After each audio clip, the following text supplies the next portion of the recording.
नमस्कार दोस्तों, स्वागत है आपका हमारे यूट्यूब चैनल में। मैं प्रभात मिश्रा और गुरु चेला एकेडमी में आज का जो टॉपिक है हमारे पास प्रथम रश्मि। जैसा कि आप देख रहे हैं इकाई 5 की हम चर्चा कर रहे हैं और इकाई 5 में प्रथम रश्मि और इसके अतिरिक्त एक और परिवर्तन कविता, दो सुमित्रा नंदन की कविताएं संकलित हैं। ये दोनों ही उनके व्यक्तित्व और कृतित्व दोनों का ही परिचायक है, उनके लेखन और उनके कौशल का सभी का परिचायक है और अपने आप में एक महत्वपूर्ण भूमिका का निर्वहन करती है। 1919 में ये कविता लिखी गई। 1920 जो है वह ग्रंथ वीणा, जिसमें यह रचना जो है वह संकलित है, वीणा नामक रचना में उनकी, और इसमें ही इसको संकलित किया गया। 1919 इसका कविता का लेखन का समय है। तो इस प्रकार से यह समय आप तक हम पहुंचा देते हैं। इस 19 से मतलब यह है कि यही जो था वो गांधीवाद के युग का प्रारंभ था। जी हाँ, गांधीवाद के युग का प्रारंभ यहीं से होता है। स्वतंत्रता, देश प्रेम का ओज यहाँ पे हमें देखने को मिलेगा। छायावाद 1918 या 1920 की अगर हम चर्चा करें तो छायावाद शीर्षक से मुकुंदर पांडे का एक लेख प्रकाशित हुआ। इस लेख के माध्यम से छायावाद का जो प्रारंभ था वह भी हुआ। अब इन दोनों ही समयावधियों के आसपास में कविता लिखी गई। अब कविता के दो भाग हैं, दो भागों को हम एक बिंदुवत परिचय करते हैं आपसे। जी हाँ, भाव और शिल्प, दो तथ्यों में हम इसको परिभाषित करेंगे। सबसे पहला भाव और दूसरा शिल्प। जी हाँ, कविता कोई भी कविता हो, दो ही भाग होते हैं। सबसे पहला होता है भाव और दूसरा होता है शिल्प। जी हाँ, कविता को हम इस प्रकार से आप तक पहुंचाएंगे कि आप उंगलियों पर गिन सकते हैं कि कविता के अंतर्गत क्या क्या है। पूरा प्रयास हमारा रहेगा।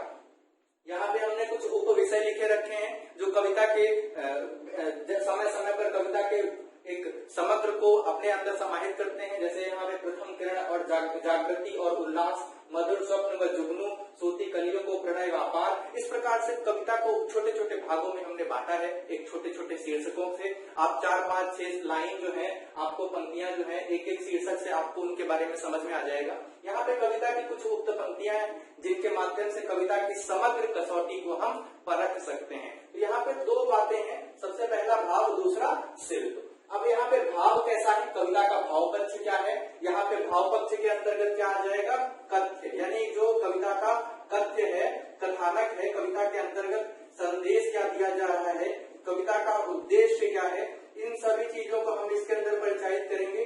कविता का मर्म क्या है, कविता का जो इसके अंतर्गत समाहित किया गया, कविता को किस लिए लिखा गया, इन सभी चीजों की हम यहाँ पे चर्चा करेंगे। शिल्प में तो आप जैसा जानते ही हैं, रस, छंद, अलंकार, भाषा, शैली और इन सब प्रकार से जो भी चर्चाएं होंगी। तो सबसे पहले हम यहाँ पे देख लेते हैं, कथ्य की चर्चा करें तो यहाँ पे जो शीर्षक है वो शीर्षक क्या करेंगे, शीर्षक जो है वह प्रथम रश्मि है।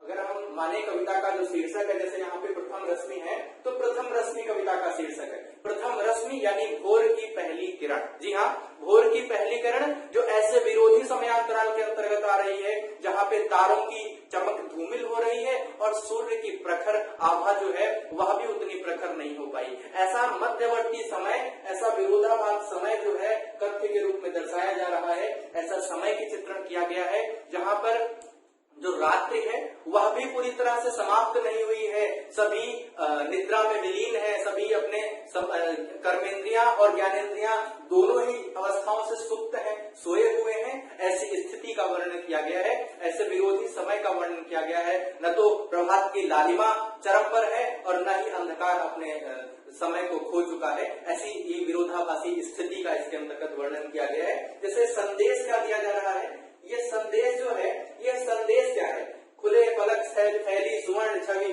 खिली सुरभि डोली मधुलाल। अब यहाँ पे डोले मधुलाल, प्रकृति की दार्शनिक जो शोभा है, प्रकृति की शोभा है उसका दार्शनिक जो विशिष्टीकरण। जी हाँ, प्राकृतिक शोभा का दार्शनिक रूप से चित्रण जो है इस कविता के अंतर्गत किया गया है। और संदेश क्या है, देश की स्वतंत्रता का, युवाओं में पौरुष और जो रोष है, जो रौद्रता है वह सोई हुई है, वह रात्रि के धूमिल जो अंधकार है, जो तम है, उसके माध्यम से वह उस माध्यम से उसका चित्रण किया गया है। आलस, अनिद्रा, ये सभी चीजों वहाँ पे युवकों में व्याप्त है। उन सभी को प्रथम रश्मि, प्रथम किरण का संदेश संदेश देना और देश प्रेम की आहुति में ज्वाला में उनको समाहित होना, ये संदेश इसके अंतर्गत है। उद्देश्य की चर्चा करें तो कविता का उद्देश्य यही है कि लोगों में पौरुष और जो आशा है उसका संचार करना, जो आशा उनके अंदर क्षीण हो चुकी है, देश की जो इस समय की स्थिति है उनसे परिचित कराना। और मर्म कविता का यही है कि कविता के माध्यम से प्राकृतिक शोभा यानी प्रकृति की जो शक्ति है, प्रकृति की जो अपरिचित शक्ति जिससे मानव जो है अपरिचित है, उस शक्ति के बारे में यहाँ पे बताया गया है। तो एक प्रकार से कविता जो है इसमें सभी प्रकार के चित्रणों को परिचित कराया गया। जी हाँ, अगर कविता की हम बात करें तो शब्द है, शैली है, उसकी बात आगे चल करके करेंगे। पहले अब तो हम भाव की ही चर्चा कर रहे हैं। तो यहाँ पे कथ्य हमने आपको बता दिया किस प्रकार का कथ्य इसके अंतर्गत रहेगा। संदेश क्या है, यहाँ पे संदेश क्या है, संदेश जैसे आपको हमने जागो फिर एक बार में बताया था, यहाँ पे प्रथम रश्मि के माध्यम से, प्रथम किरण के माध्यम से जो सुबह सुबह की पहली किरण है और उसका जो संदेश लेकर के चिड़िया यानी एक नवेला चिड़िया, जो छोटी सी चिड़िया है जिसको शिशु रूप में कहा गया। शिशु यानी ऐसा शिशु जो पूर्वाग्रह से मुक्त हो, जिसके अंदर कोई पूर्वाग्रह न रहो, पूर्वाग्रह रहित हो, और इसके माध्यम से भारतीय दर्शन का बोध कराया गया। जी हाँ मित्रों, किसका बोध कराया गया? भारतीय दर्शन का इस कविता के माध्यम से बोध कराया गया। और यही भारतीय दर्शन जो है कविता का मूल धर्म है, मूल कर्म है। इसके बाद में हम बात करते हैं शिल्प की। मित्रों, शिल्प की चर्चा तो छायावाद कह लेने से समझ में आ जाता है। छायावाद अगर कह लिया गया तो भाषा का संस्कृत निष्ठ समृद्ध रूप हमें निकल करके आ जाएगा। संस्कृत निष्ठ सहज समृद्ध रूप निकल करके आ जाएगा। जी हाँ, ये सभी बिंदु आप तक पहुंच जाने चाहिए। शिल्प के माध्यम से, अगर शिल्प है और हमें छायावादी कविता का शिल्प लिखना है तो चाहे वहां हम चतुष्टय का ले लें या फिर हम उसके मधुबाला, मधुशाला, मधुकलश की चर्चा कर लें, सभी में हमको शुद्ध संस्कृतनिष्ठ साहित्यिक समृद्ध सहज भाषा मिलेगी। यह भाषा कैसी? प्रथम रश्मि का आना, रंगीणी। देखिए रंगीणी कितना मीठा, कितना माधुर्य शब्द है। शब्द की झनकार मिलेगी। जी हाँ, शब्द अपने आप में एक झंकृत वर्णमाला है और झंकृत वर्णमाला यानी शब्द का संगीत, मीठा संगीत हमें मिलेगा, यानी संगीतमयी शब्द। जी हाँ, संगीतमयी शब्द का विवरण इसके अंतर्गत मिलेगा। तो यह कवि, जैसे हम उसमें चर्चा कर लेते हैं जयशंकर प्रसाद की एक पंक्ति का, हिमाद्रि तुंग श्रृंग से प्रबुद्ध शुद्ध भारती स्वयं प्रभा समुज्ज्वला स्वतंत्रता पुकारती, जिसमें राम की शक्ति पूजा की चर्चा कर लेते हैं। तो बहुत ही संस्कृतनिष्ठ, बहुत ही सामान्य साहित्यिक सहज संस्कृतनिष्ठ सुदृढ़ भाषा का प्रयोग इसके अंतर्गत मिलेगा। शैली जो रहेगी गीतात्मक शैली रहेगी। जी हाँ, शैली कैसी रहेगी? गीतात्मक शैली रहेगी। और गीतात्मक, जैसे महादेवी वर्मा की बात करें तो विरह की कवित्री जो अपने कवियों में गीतों का समाविष्ट करती हैं। इसके बाद में यहाँ पे हम अगर देखें तो पहचाना और गाना। जी हाँ, ये दोनों शब्द क्या है? अंग्रेजी में राइमिंग वर्ड्स होते हैं, यहाँ पे कहे जाते हैं तुकांत। जी हाँ, तुकांत मिलाने का कार्य भी हमें यहाँ पे देखने को मिलेगा। तो गीतात्मकता और तुकांत जो है वह देखने को मिलेंगे। और यही तुकांत जो है, इन तुकांतों के माध्यम से, जैसे हम एक्चुअली गुप्त का भरत भारती देखते हैं तो सभी जो रचनाएं हैं, मुक्तक है, सब तुकांत मिलाकर के लिखे गए। तो इस प्रकार से यहाँ पे पहचाना और गाना जैसे है छिपकर, नवकर, नवचर, मुस्काना, ताना, आना, गाना, इस प्रकार से जो भी शब्द हैं वह गीतात्मकता का बोध कराते हैं। शब्द का शब्द के प्रति जो बंधन है, चूम नवल कलियों का मृदमुख सिखा रहे थे मुस्काना, जो शब्दों का बंधन है वह झंकृत है। संगीतमयी शब्दों का प्रयोग, यानी शब्द कविता पढ़ते पढ़ते एक धुन निकलती है और यह धुन छायावाद की एक परिचायक है, छायावाद का चित्रण करती है, छायावादी विचारधारा को दृष्टिगोचर कराती है। तो इस प्रकार से हमारे पास में प्रथम रश्मि के जो चित्रण है उसमें हमने क्या किया? सबसे पहला तो हमने भाव पक्ष को देखा, दूसरा शिल्प पक्ष को देखा, और इसके दोनों के ही माध्यम से जो कविता है उसकी जो सामान्य विभूतियां हैं, सामान्य अनुभूतियां हैं, वो हमने आप तक पहुंचाई। अब चर्चा करते हैं हम इसके भावार्थ पर। जी हाँ, कविता का जो शिल्प था, भाव था, यानी कविता का जो स्ट्रक्चर था। जी हाँ, स्ट्रक्चर की बात कर रहे थे हम, इसको हमने यहाँ पे परिभाषित कर दिया। संरचना कविता की जो थी वो हमने आप तक पहुंचा दी। जी हाँ, अंग्रेजी शब्दों को प्रयोग करना कोई विरोधाभासी तत्व नहीं होता, आप लोग बिल्कुल इससे परिचित रहें। सामान्य से सामान्य पंक्तियों को, सामान्य से सामान्य जो रचनाएं हैं उन तक पहुंचाने के लिए हम अंग्रेजी का शब्दों का प्रयोग भी कर सकते हैं। भाषा से कोई विरोधाभास नहीं है हमारा।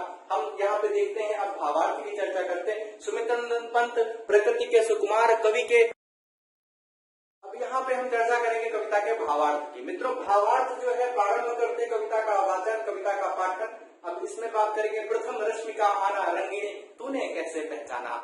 कवि जो है वह वाद संवाद करता है, एकालाप करता है, किससे? एक विहंग से, एक चिड़िया से, एक पंछी से चर्चा करता है। जो पंछी कैसा है? नवोढ़ा है, नया पंछी है, एकदम छोटा सा शिशु है, यानी शैशव अवस्था का चित्रण इसके अंतर्गत किया गया है। शैशव ही क्यों लिया? कविता का उद्बोधन जो है वो शैशवावस्था को ही क्यों धारण करता है? हम यहाँ पे थोड़ा सा 1 मिनट का समय लेते हैं। कविता के में शिशु को लेने का अर्थ क्या हुआ, इसकी हम यहाँ पे चर्चा कर लेते हैं। कविता में शैशवावस्था का जो वर्णन है वो इसलिए किया गया क्योंकि शैशवावस्था में जो व्यक्ति होता है वह क्या होता है? जो शिशु होता है वह पूर्वाग्रहों से रहित होता है। किनसे रहित होता है? पूर्वाग्रह, यानी उसके अंतर्गत कोई भी द्वेष भावना नहीं होती है। और इसके माध्यम से ही यहाँ पे कवि का संदेश देने का प्रारंभिकरण हो जाता है। प्रारंभ होता है यहाँ से, प्रथम रश्मि का आना रंगीणी तूने कैसे पहचाना, कहाँ कहाँ है बाल विहंगिनी तूने पाया यह गाना। यानी वह छोटी सी कूक जो भर रही चिड़िया है उसको पूर्वाग्रह रहित बताया गया। और कहा जा रहा है जो कवि है, यानी हमारे पंत जी हैं, प्रकृति के सौकुमार कवि पंत जी की चर्चा करें तो पंत जी कहते हैं कि प्रथम रश्मि का आना रंगीणी, यह जो पहली किरण है या भोर की पहली किरण, प्रथम किरण, और उस समय जहाँ पे रात्रि का अंधकार व्याप्त था, ऐसी स्थिति में यह तूने जो प्रथम रश्मि का जो संदेश है वह तूने कैसे पहचान लिया, कैसे तुझको यह आभास हो गया, कैसे तुझको यह अनुभव हो गया कि प्रथम रश्मि प्रारंभ हो गई। और प्रथम रश्मि कौन? सूर्य की पहली किरण। जी हाँ, सूर्य की किरण, पहली किरण जो सृष्टि पर पड़ती है, जो तम से उसको ऊपर निकालने का काम करता है। जी हाँ, इसके चर्चा यहाँ पे की गई। कहाँ कहाँ है बाल विहंगिनी तूने पाया यह गाना। इतनी मीठी, इतनी जो मृदुल तुम्हारी धुन है, जो मीठी धुन है या संगीत है, यह संगीत तूने ऐसी उम्र में, छोटी सी उम्र में कैसे सीखा, कैसे यह पाया?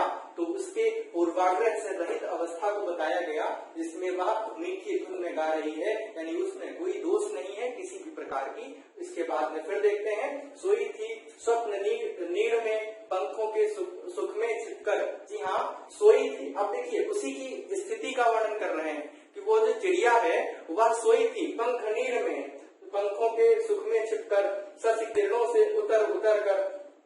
जी हाँ, यह जो चिड़िया है, इस चिड़िया की जो चर्चा कर रहे हैं कि वह पंखों की छांव में आराम से सो रही थी और उसके चारों तरफ जुगनू जो है उसको पहरा दे रहे थे। यानी जो चिड़िया थी वह भोर के समय, भोर से ठीक पूर्व के समय सो रही थी और उसके आसपास जो जुगनू है अपने प्रकाशमान पुंज से वह आसपास उसके जो था पहरे दे रहे थे। ऐसी अवस्था में उसको कैसे यह आभास हो जाता है, कैसे तम छटने का आभास हो जाता है, प्रथम रश्मि के आने का आभास हो जाता है? तो ऐसे ही प्रश्न चिन्ह लगाते हैं और कहते हैं, शशि किरणों से उतर कर भूकाम रूप नवचर, यानी भूकाम रूप नवचर। अब स्थिति देखिए, सौंदर्य है, सौंदर्य के साथ साथ में काम क्रीड़ाओं का वर्णन इसके अंतर्गत भी किया गया है।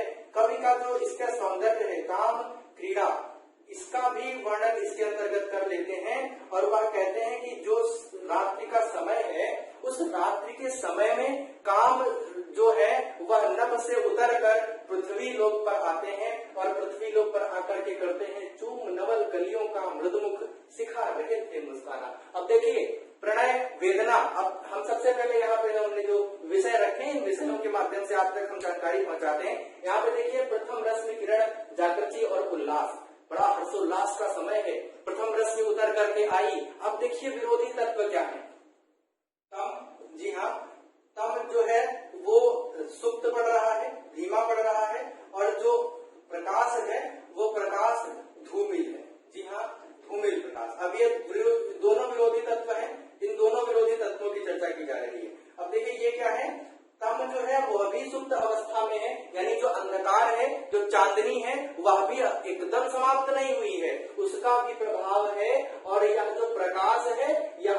आप में धूमिल है, ऐसी ही अवस्था का इसके अंतर्गत चित्रण किया गया है और इस अवस्था का चित्रण वह इस कविता के माध्यम से प्रभावी रूप से करते हैं। अब काम क्रीड़ा किस प्रकार से हो रही है, देखिए, चूम नवल कलियों का मृद मुख सिखा रहे थे मुस्काना, यानी कामदेव जो है वह पृथ्वी पर उतर करके आते हैं और क्या करते हैं, जो नवल कलियां हैं, जो नई नई कलियां हैं, नवेला जो नवोढ़ा कलियां हैं, उन कलियों के मृद मुख को सिखा रहे थे मुस्काना, उनको वह प्रणय व्यापार सिखा रहे हैं। मधुर स्वप्न व जुगनू की चर्चा हम कर चुके हैं, जिसमें जो चिड़िया है वह सो रही है पंखों की छांव में। इसके बाद में देखिए, सोती कलियों को प्रणय का व्यापार सिखा रहे हैं, प्रणय व्यापार सिखा रहे हैं कौन, साक्षात कामदेव नभ से उतर करके।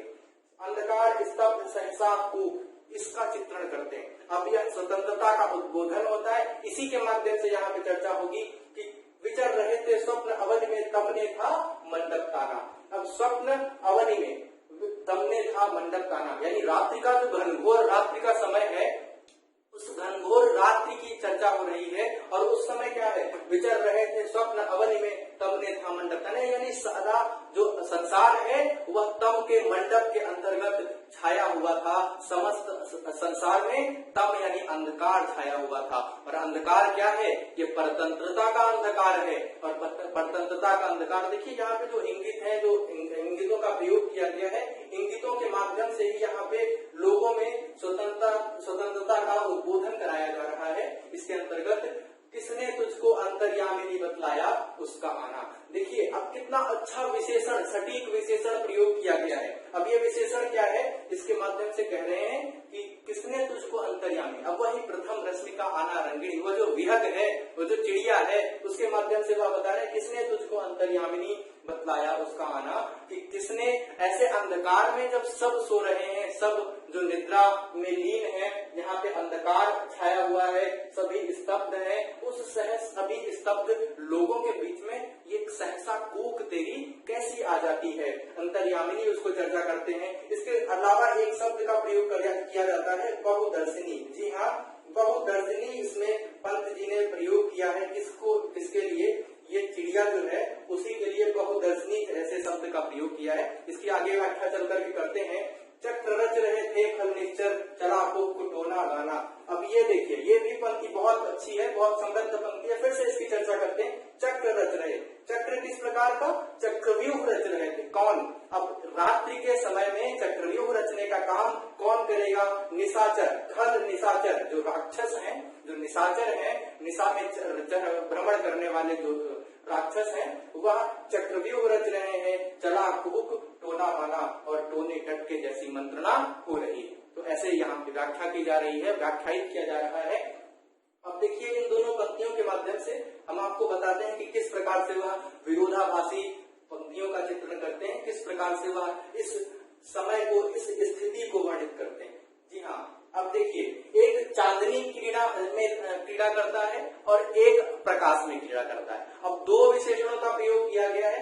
कमल क्रोड़ में बंदी था अले, जी हाँ, कमल क्रोड़ यानी कमल की जो पंखुड़ियां हैं उनके बीच में बंदी है कौन, अल यानी भंवरा, और उसको इंतजार है प्रकाश का। कोक शोक से दीवाना, यानी जो चावक पक्षी है, जी हाँ, चकई और चकवा पक्षी है, जो चांदनी रात में भ्रमण करते हैं, उनको भी यह शोक है, क्योंकि अंधकार छट रहा है, चांदनी समाप्त हो रही है। तो इन दोनों ही स्थितियों को, दोनों ही क्रीड़ांगनाओं को, प्रेम के आलिंगनों को इसके अंतर्गत वर्णित किया गया है। कमल और दूसरा कमल, एक तो शब्द यहाँ पे कमल के लिए हो गया, जिसके अंदर कौन बंद है, अली यानी भंवरा, और भंवरा किसके, कलियों के लिए, आगे निकलने के लिए, कलियों का चुंबन करने के लिए, उनके रस लेने के लिए, निकलने के लिए आतुर है। और दूसरा कौन है, कोक शोक से यानी चकवा और चकवी, जी हाँ, चकवा और चकवी पक्षी है, जो चांदनी रात में क्रीड़ा करते हैं। जी हाँ, कमल के साथ में अली है और चकवा चकवी पक्षी के बारे में यहाँ पे बताया गया है। तो प्रेम, श्रृंगार, काम, वासना, यह सब इसके अंतर्गत है, और उसके बाद में देश प्रेम का संदेश देने का कार्य कर रहे हैं। तो सुमित्रा नंदन पंत की कविता का सौकुमार है, उनके सौकुमार से कहीं अधिक है। कविता उनके साक्षात भारतीय दर्शन के अनुभूति कराती है। जी हाँ, इसके बाद में हम देखते हैं, इसके बाद में जो छायावादी रहस्यवादिता है, वह रहस्यवादिता आत्मा का परमात्मा में मिलन में ले चल मुझे बुलावा देकर मेरे नाविक धीरे धीरे, तो उस पार इस पार सत्ता से उस सत्ता तक जाना, सूक्ष्म के प्रति स्थूल का विद्रोह, तो स्थूल के प्रति सूक्ष्म का विद्रोह, तो ये दोनों दशाएं जो स्थितियां हैं, उन स्थितियों से भी कहीं यह छूट नहीं रहा। यह जो कविता है वह परमात्मा से मिलन का भी उद्बोधन इसके अंतर्गत हमें देखने को मिलेगा। फिर हम देखते हैं यहाँ पे धूर्त, भूत, प्रेत और जादू टोना, इसका वर्णन हम व्याख्या उसकी कर चुके हैं। अब कर्मेंद्रियां और ज्ञानेंद्रियां, ज्ञान शून्य, इसका मतलब क्या हुआ? जी हाँ, कर्मेंद्रियां और ज्ञानेंद्रियां ये दोनों, यानी रात्रि का ऐसा समय है, ऐसा विचरण हो रहा है, ऐसा समय की चर्चा की गई। रात्रि कैसी, जहाँ पर सब ऐसी मरणासन्न है। कर्मेंद्रियां उनके करने वाली इंद्रियां, जो काम करने वाली इंद्रियां है वह, और ज्ञानेंद्रियां जो 5 ज्ञानेंद्रियां हैं सभी ज्ञान शून्य है, यानी वह स्तब्ध है, मौन है, शांत है, समझ लीजिए कि वह मृत है। ऐसी अवस्था में सब पड़े हुए हैं और प्रथम रश्मि का उद्बोधन हो रहा है, किरण आ रही है, उसके बारे में विहंग तुझे कैसे पता चला। अब युवकों को संदेश दिया जा रहा है। 2 यहाँ पे पंक्तियां हैं, 2 पंक्तियों के माध्यम से हम आगे की कविता का व्याख्या करते हैं। इसमें अब आगे बात करेंगे, शून्य विश्व के उर में केवल सांसों का आना जाना। वह ऐसे मरणासन्न है कि पूरे शून्य विश्व में, पूरे विश्व में, संपूर्ण संसार में सिर्फ कौन सा व्यापार हो रहा है? सांसों का आना जाना, यानी हृदय में सांसों का आना जाना, श्वास की सिर्फ आवृत्ति हो रही है, उसी की संगीत, उसी की ध्वनि हो रही है। शेष संपूर्ण संसार जो है, सकल संसार शून्य है, शांत है। श्री सुख सौरभ नवचारिणी गूंथ दिया ताना बाना, श्री सुख सौरभ नवचारिणी नभ में विचरण करने वाली गूंथ दिया ताना बाना, एक नया ताना बाना गूंथ देती है, युवकों को संदेश देने का काम वह इसके अंतर्गत करती है, जो पूर्वाग्रह से रहित है, जिसमें कोई द्वेष भावना नहीं है।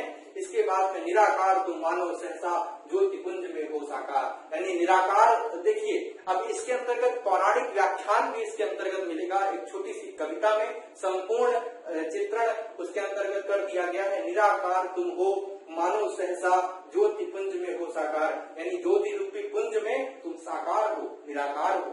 इसके बाद में देखिए अब यहाँ पे जो पंक्ति है अंतिम, यह एक नए उन्मेष, नए संचार का बोध कराती है। युवकों को संदेश देने का काम वह छोटी सी चिड़िया, वो छोटा सा विहंग जो है, प्रथम रश्मि का जो संदेश है वो लेकर के आती है चिड़िया, और जो युवक है उनको देश प्रेम की, यानी देश प्रेम के प्रकाश से परिचित कराने का काम करती है, जो कि तम यानी अंधकार में, परतंत्रता के अंधकार में, बेड़ियों के जगड़न के अंधकार में पड़े हुए हैं, निमग्न है, और उसी में वह पड़े हुए हैं। किसी प्रकार का उनके अंदर जो रौद्र रूप है, ओज है, वह नहीं जागृत हो रहा। तो एक छोटी सी चिड़िया को संदेश लेकर के वह पंत जी स्वयं भेजते हैं और कहते हैं कि देशवासियों को जगाने का काम करो। ये काम उनके इस कविता के माध्यम से लोगों तक पहुंचता है, और 1919 गांधीवाद का प्रारंभ होता है, 1918 छायावाद का प्रारंभ होता है, और सूर्यकांत त्रिपाठी निराला, सुमित्रानंद पंत जैसे प्रसाद महादेवी वर्मा के कवित्व लेखन का भी प्रारंभ होता है। तो इस प्रकार से हमने यहाँ पे सभी कुछ वर्णित कर दिया। अंतिम 2 पंक्तियों की चर्चा कर लेते हैं। इन सभी संदेशों को देकर के एक जो हैप्पी एंडिंग है, जो लास्ट में जो सुखद अनुभूतियां हैं, उनके माध्यम से वह साहब चेतना, स्फूर्ति और नव जीवन उत्साह जैसी स्थितियां आ जाती हैं, और पंक्तियां होती हैं, खुले पलक फैली सुवर्ण छवि खिली सुरभि डोले मधुबाल।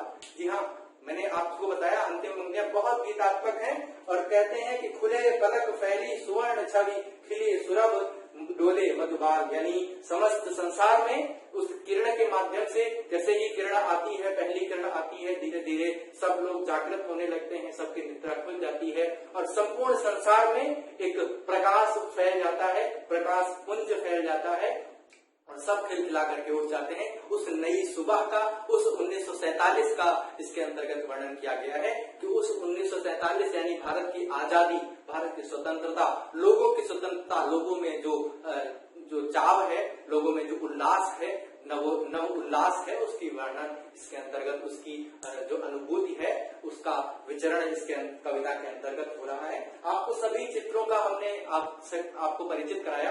ऐसे ही सभी कविताएं इकाई 5 के अंतर्गत जो एनटीए नेट के अंतर्गत रहेंगी, हम सभी का वर्णन इसी प्रकार से करेंगे। आपको कोई भी प्रश्न किस कविता से पूछ लिया जाए, कभी भी गलत होने के चांसेस कोई नहीं है। बहुत बहुत धन्यवाद हमारे सीरीज में, हमारे चैनल में जुड़ने के लिए। तो हमारे प्रभात मिश्रा के साथ आप हमारे चैनल में गुरु चेला एकेडमी में हैं, सदैव बने रहें और लाइक शेयर सब्सक्राइब अवश्य करते रहें। जो भी समस्याएं हो, सुझाव हो, हमें कमेंट बॉक्स में देते रहें। बेल आइकन दबाएंगे तो हम आपको नोटिफिकेशन भी प्रोवाइड करेंगे। धन्यवाद।